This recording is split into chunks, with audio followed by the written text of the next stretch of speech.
Hello dears, welcome to the next session. Today, let me run you through the various steps, both clinical and laboratory, involved in the fabrication of complete dentures. The first is diagnosis and treatment planning. It commences from the moment the patient walks in, involves a detailed history taking, intraoral and extraoral examinations, investigations, and charting out of the best suitable treatment plan according to the needs of the patient and evaluation of the finding. We then proceed with making of primary impressions of the edentulous maxillary and mandibular arch.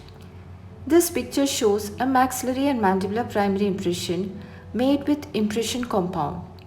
You can also do this procedure using alginate impression material.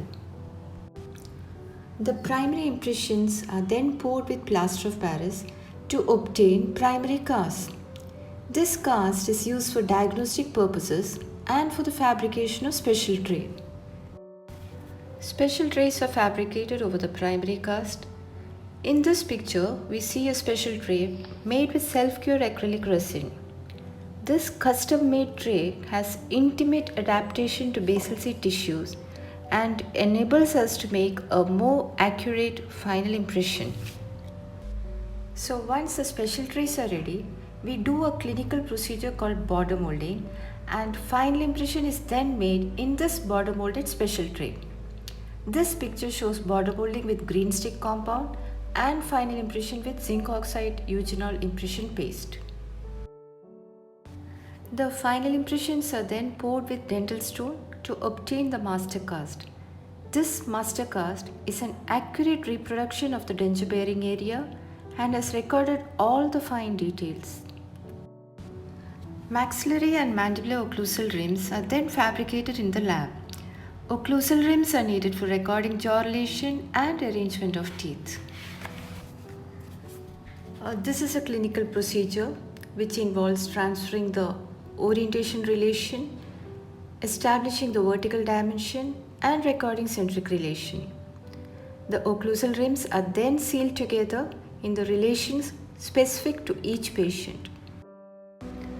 The sealed occlusal rims are then mounted on an articulator using plaster of Paris.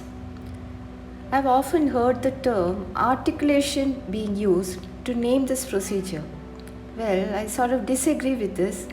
Articulation actually means the dynamic contact between the occlusal surfaces of upper and lower teeth during function, whereas the lab procedure of attaching a cast to an articulator is termed mounting, as confirmed by GPT-9.